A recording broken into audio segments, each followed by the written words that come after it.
Hello everyone. Welcome back to Money Chats with Shalise. I am Shalise, also known as Mommy Trader here on these YouTube streets. And so we are on episode 9. I had a week off. If you guys did not know, I went to Disney, had a wonderful time. Feet hurt. But it's about making memories. It's about getting out the house sometimes. It's about really stepping away from what we normally do and just enjoy the here and now. And it's so important. I actually did a podcast recently called The Price of Peace. And going on vacation to me is absolutely important because with this hectic world we live in a very hectic society. It's just like go, go, go, go, go, go, go. And vacations really, even at a place like Disney, you're just having fun all the time. It's not like, you're just sitting there and in this mundane existence, or you're kind of, in your normal routine and all of that. It's just you're really enjoying that week or so to just have fun, eat what you want, ride things, relax, swim, all of those type of things. And it really does help, I think, your psychological state, because I think we all need that breather, that emotional and physical breather from the real world. So it was so fun, had a great time, and I'm excited to get back to talk with you guys. So episode 9 is going to be all about why Americans have no savings. And I'm a big fan of reading. You guys know that. And I'm a bigger fan of articles. I'm always reading some type of financial article, money article, an article about the economy. I mean, just articles in general. And I read a few articles, and one of the common theme across those articles was the fact that most Americans cannot afford a $400 emergency, right? And the articles all really dive into why is that? Why is it that most Americans cannot afford a simple $400 emergency fund? And more so, why don't Americans overall have savings? They don't have a lot of savings. And there's a couple of reasons for this. I think the first big one is that most Americans don't have enough money to even save. They really are trying to just survive from paycheck to paycheck. They're trying to survive in the here and now. They cannot even think about the future, right? They're thinking about, we just got to get food on the table. We got to get, gas in the car. We got to, make sure the lights and the rent and the mortgage is paid, and we'll worry about the future when we get there. The downside to that mentality is that what you're really doing, and this is me having been there, so I'm talking from experience. When you think that way, what it does is that you carry over that hectic trauma of your finances into your future. It doesn't get easier. And that's one of the things I had to really tell myself very gently. You think you just worry about it, then it's going to be worse. It's going to make things more challenging. It's going to make things more difficult. You're going to find yourself stressed out more in the future if you don't figure out a way now to make things a little bit better for yourself. So, and again, this is all about shifting your mental state, right? Instead of thinking, oh, I'll just worry about it then, think about, what can I do now to be proactive so that perhaps next month or 6 months from now or a year from now, things can be a little bit better. Because let me just tell you from experience, the struggle life is not a good thing. And we talk about it a lot with relationships, like that whole ride or die, toxic, my man, my girl, that's hectic. That is stressful. It gives me anxiety, and I don't want to live that way. Well, it's the same with our finances too, right? So one of the things that I did was create a side hustle. I mean, if your expenses are more than your income and you find it hard to save because you don't have much left, we have to use the time we have a little bit better. And a lot of times people will say to me, Shalise, well, I work a lot, right? I work a lot and I don't have the time. But I'm here to tell you, you have to find a way. This is coming from a person who worked and who was a wife and who is a mother. One of my kids have special needs. So I get it. I understand. But there has to be a way where 2 or 3 hours out of the day in the evening, you could work on a side hustle, do Uber Eats or DoorDash, maybe create some products. Look, I'm doing YouTube, okay? I'm doing this podcast. Take a couple of hours out of the week and really focus on trying to find something that people want but don't have, or try to fill a need or void. That's a great way. I know people that cook dinners, like platters on the side, 2 days out of the week. That's a great way to get extra funds. Like I said, you can drive, you can deliver food, you can have a YouTube channel, you can make digital products. There are people who start OnlyFans, and I'm not even judging anybody for that, because I know there was an article I read, side note, where a teacher started an OnlyFans account because as much as she loved teaching, at the end of the day, the things that she's required to teach and go through, and then the children these days are just, a little crazy. She doesn't get paid as much. She gets paid more in 2 weeks than she does in 3 months on OnlyFans. So that's why I said I don't judge what people do, because I don't have a heaven or a hell to put anyone in. But when people need to survive and they need to live, they will find a way. And so that's what I'm trying to say, is that if you're having a hard time finding money to save, then maybe a side hustle or a second income is in the cards for you. Another thing that you can do if you don't have enough money is a savings challenge. I love savings challenges because one of the things that they do is that it forces you to be more responsible, because you want to get that savings challenge done, right? If you're trying to save $1,000, you're going to say to yourself, you know what, self, I'm not going to get my nails done this month because I want to finish the savings challenge. So the savings challenge keeps you accountable. It forces you to think a little bit harder about your spending habits. It's not necessarily a bad thing to want to get your nails done or get your coffee or get your pizza. But with that savings challenge right there, and it's like, all right, sis, we want to save $1,000 to get this emergency fund so that if something happens, because we know something will, you don't have to stress about it. And so I love savings challenges. And let me just tell you guys, we are living in a day and age where it has never been easier to be motivated to save. I mean, if you want a scratch off savings challenge, if you want one that, that's physical, where you can have a binder and you can save all your $1 bills and your $5 bills. If you want one where you can save for holidays. I mean, there are so many creative people out here where you don't even have to create it yourself. And if you want like free versions, if you have Canva, you can go to like Pinterest or just type it into Google, free savings challenges, and download it for free. So you don't even have to spend money to do this. So that's a great motivating way to save money, because it's fun. It's fun and it forces you to stay accountable. I mean, you can color it in, you can put stickers. I love saving challenges. I still use saving challenges, and I'm a first generation millionaire. And I still use saving challenges because I understand the value of $1. If you lose that concept, you'll be poor. You may not be poor physically, but I'm telling you, you're going to be working your way there, because you always should value the dollar, or like the value of $1 or a penny. Like when we start like, oh, that's just nothing, like, no, it ain't. Like, I don't even mean to use like broken English, like ain't, but I have to use ain't.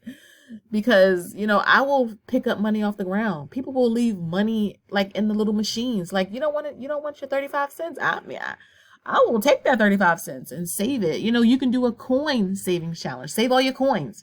Something as simple as, you know what? I'm going to save all my dollar bills, and that is going to be my emergency fund. So American saving nowadays, there's a lot of motivation out there if you find yourself in the place of, you know what? I just don't have it. Because sometimes you can give yourself a raise through your budget. Did you know that?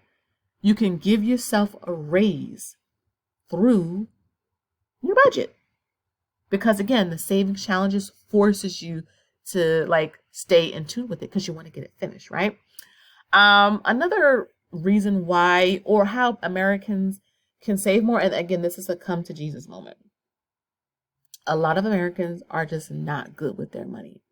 We are a very consumer driven society. And a lot of times, and a lot of reasons why we are in the hole a lot when it comes to our finances, why we can't pay our bills, while we're always on the struggle bus, is because we're not using our money wisely. One of the things I did years ago was, and this was when we just couldn't have enough to pay our bills. On paper, it said we had enough money. I went and literally wrote out the past 3 months of just eating, okay? Whether it was grocery shopping or getting food out. That was it. And when I saw that in 1 month it was over $1,500, I realized that is where the hole was. That was my like addiction, is eating, and then you're spending money. And then I would go to the grocery store and buy all this food, and I would watch people on social media. They would be prepping their food, and I'm like, yeah, I'm going to do that. I'm going to go to the grocery store. I'm going to spend a lot at the grocery store because I'm not going to eat out. I'm going to prep this food. I'm going to be, I'm going to be on it. And guess what, y'all? Guess what? You probably did the same thing. I wasted so much food. That's my phone, guys. It was an absolute disgrace. I wasted so much food, threw so much food out. I had to ask the Lord to forgive me. I mean, because there are people in this country who don't have enough to eat. And this is where I really had to put some fire under myself and say, look, you have to use your time wisely. Cut out an hour or two. I can turn on some music, get in the kitchen, and meal prep. Because one of the reasons why I was going out to eat and I was wasting money on eating and I wasn't having enough money to save is because after you finish working and you're picking up the children, you just don't feel like cooking. I mean, even now, my children are older. I don't have a physical job where I work outside the house. I'm fortunate enough where my husband makes more than enough money where I don't have to work another day in my life. And he has told me that. But there are just some days where I just don't feel like cooking. But guess what? I'm a big fan of bulk cooking. I bulk record. I bulk cook. And cook good things too. And here's a kicker. Like if you feel like, you know what, I want to get Blue Apron. I want to get some of these food service deliveries to my house to get me a little bit more inspired with my cooking. That's fine too. I actually had Blue Apron once. I canceled it because I've gotten better with just finding recipes and really switching things up and getting creative. But if that's going to help you to eat more at home where you don't have to waste money eating out, and then as a result, you can get more saved, then I think that's a really great thing too. Not financial advice, but I'm trying to tell you what helped me. Another thing is that I bought a really nice coffee maker, really nice Keurig, and I make my coffee at home.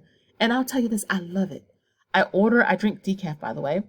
I order my stuff from Amazon in bulk, and I have all these flavors. I'm talking about banana cream, salted caramel, chocolate raspberry. I mean, all of these wonderful flavors that I can use. And I actually prefer making my coffee at home because if you're a decaf coffee drinker, Starbucks, Dunkin' Donuts, a lot of these places don't have a lot of variety for us. So not only can I make the coffee at home and I'm getting what I want, but guess what? It's much cheaper. My coffee is about 27 cents, 27 to 30 cents a cup, making it at home. Making it at home versus, and again, there's nothing wrong with going to, Starbucks or Dunkin' Donuts. Make sure you have a budget for it or a sinking fund because you don't want to go into debt and you don't want to sabotage your future to get coffee. But I realized I had to tell myself, self, what do you really like? Do you really want the coffee from Starbucks or do you just like having your coffee at home? And I love having my coffee at home. Now, I'll treat myself to Dunkin' Donuts. I'm more of a Dunkin' Donuts fan more than Starbucks. And I like the other drinks that Dunkin' Donuts have as well. But for the most part, I just enjoy having my coffee at home. I really do. And I'm a big fan of mugs. I collect mugs from like Hawaii, like the places we've been. I have a Canada mug, Hawaii mug, Jamaica, different things like that. And I drink out my mugs. And my mugs, when I see them, I think about, the places we went and the memories we have and that we created for ourselves. And so, again, I say all that to say, another reason why Americans have no savings is because they sabotage themselves. It's self-sabotage. We waste a lot of our money. And like I just told you, I wasted a lot of money on food.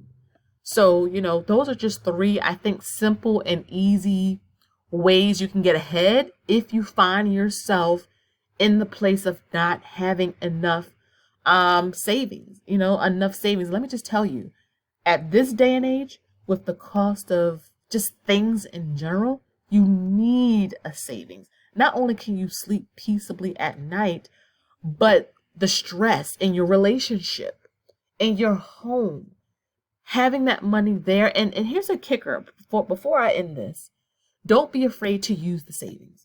This is another issue that I see people go through and that I experience. We save the money, but we don't want to use it. It hurt us to withdraw that money to actually fix the car or to fix a repair in the house. But that is what it's for. And you have to tell yourself, I'm giving myself permission to use this money. Is it an emergency?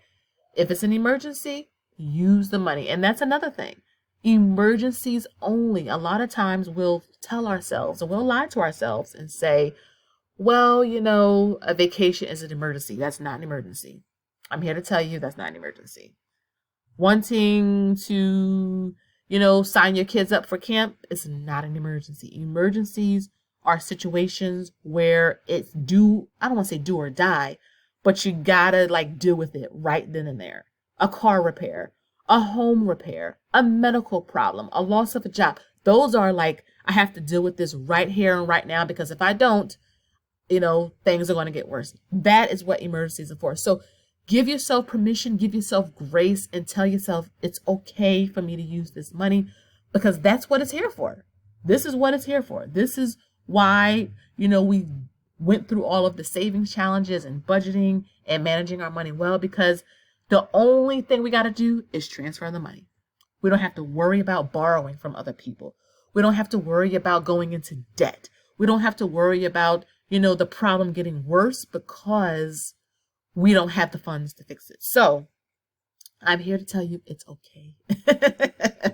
If you see that balance go down some because an emergency come up, and you know what? You can always build it back up. I think we don't tell ourselves that. We take the money out and we guilt ourselves that's the end all be all. No. Rebuild it back up, sis or bro. Rebuild it back up. It's okay. And so, and let me just tell you, having the money there puts you in a much better position than most Americans who don't have any savings. Okay? So remember, guys, you don't want to be in that statistic of, the amount of Americans who don't have savings. I gave you 3 ways in this podcast to, increase your savings. Okay? Get a side hustle or extra income. Do a savings challenge and budget your money. And then the third thing is just not waste any money. Go through your statements and see where you're wasting your money at and cut back some.